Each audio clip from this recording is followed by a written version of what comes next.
स्पष्टीकरण डिस्क्लेमर। हम वाक और अभिव्यक्ति की स्वतंत्रता के बारे में भारतीय संविधान के अनुच्छेद 19 का पुरजोर समर्थन करते हैं। उदाहरणों, छवियों और संदर्भों सहित ये वीडियो केवल मनोरंजन, सूचना और शैक्षिक उद्देश्यों के लिए प्रदान किया गया है और चैनल किसी भी अवैध गतिविधियों को बढ़ावा या प्रोत्साहित नहीं करता है। हमारा मकसद केवल समाज जागरूक करना है। सबसे पहली जी बात रीजन है कि अल्लाह कुछ सुनता ही नहीं है। अल्लाह नाम का कोई चीज है ही नहीं है। सबसे बड़ा रीजन है इस्लाम छोड़ने का कि मतलब वो सुनता ही नहीं है यार। मतलब क्या बोले, वो सुनता ही हम्म नहीं है।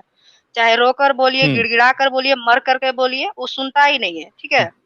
हम्म हम्म लेकिन सबसे बड़ी रीजन है कि हम किसी भी टाइम पे अल्लाह से दुआ किए, कभी भी किए, मतलब वो मुझे नहीं लगे कि वो सच में है अल्लाह।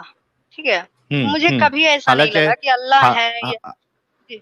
हालांकि आप तहज्जुद भी पढ़ रही थी और नमाजें भी पढ़ रही थी, बाकायदा आप रमजान में 5-5 कुरान आप खत्म कर रही थी पढ़ के, यानी जी, इतनी जी, इबादत बिल्कुल। करने के बाद भी अगर एक भी दुआ कबूल ना हो तो फिर जाहिर सी बात है एक इंसान को तो और ये लगेगा ही। जी, फजर की जी नमाज के बाद मतलब फजर नमाज पढ़ने के बाद सूरह यासीन, फिर थोड़ी देर के बाद चाश्त की नमाज, तो मतलब जितना होता है ना नमाज, चाश्त की एक नमाज होती है वो नमाज पढ़ना, फिर क्या बोलते हैं मतलब असर के टाइम, जोहर के टाइम में सूरह रहमान पढ़ना, सूरह वाक़िया पढ़ना, मतलब टोटल सुबह से शाम तक के बस कुरान ही में डूबे रहते थे। ठीक है। बस एक ही हाँ दुआ मांगते थे कि मुझे हम्म मेरे शौहर मिल जाए ताकि हम किसी गलत हाथ में ना जाए, मेरी बेटी मतलब किसी गलत हिंदू धर्म में ना जाए। बस ये चाहते थे कि अगर अल्लाह आप सच में हैं, आप सच में हैं हम्म और आप सच में काफिर से नफरत करते हैं, हम्म तो मुझे और मेरे हस्बैंड को मिला दीजिए ताकि हम और मेरी बेटी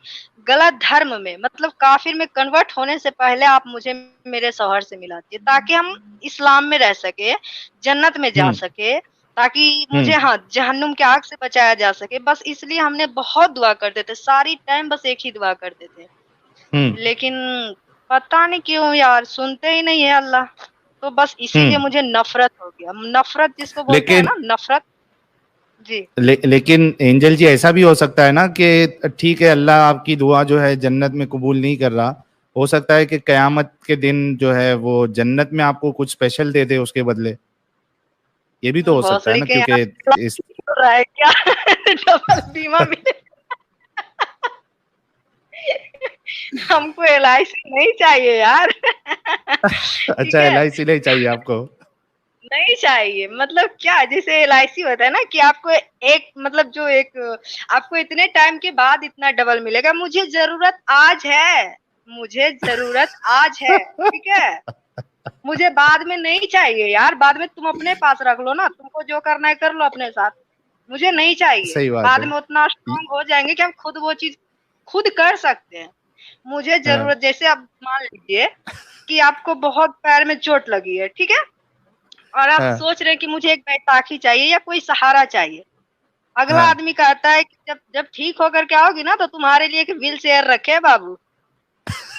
बताइए इसका क्या मतलब है? मतलब इसका क्या मतलब है यार? उस मतलब उस टाइम का हमको क्या करना है, ये बताइए। हाँ। लेकिन ये एलआईसी वाली चीज कभी मैं सोचा ही नहीं था, आप इतना मतलब आ, यानी फटक से स्पॉन्टेनियसली आपने ये बात कही। अगर मेरे को कोई ऐसा सवाल पूछ लेता तो हो सकता है मैं उसको जवाब नहीं दे पाता, लेकिन आपने जो एक जवाब दिया है कि भाई एलआईसी जैसा नहीं चाहिए मुझे डबल, आज की तारीख में जिंदा है, आज इधर चाहिए। वही तो यार।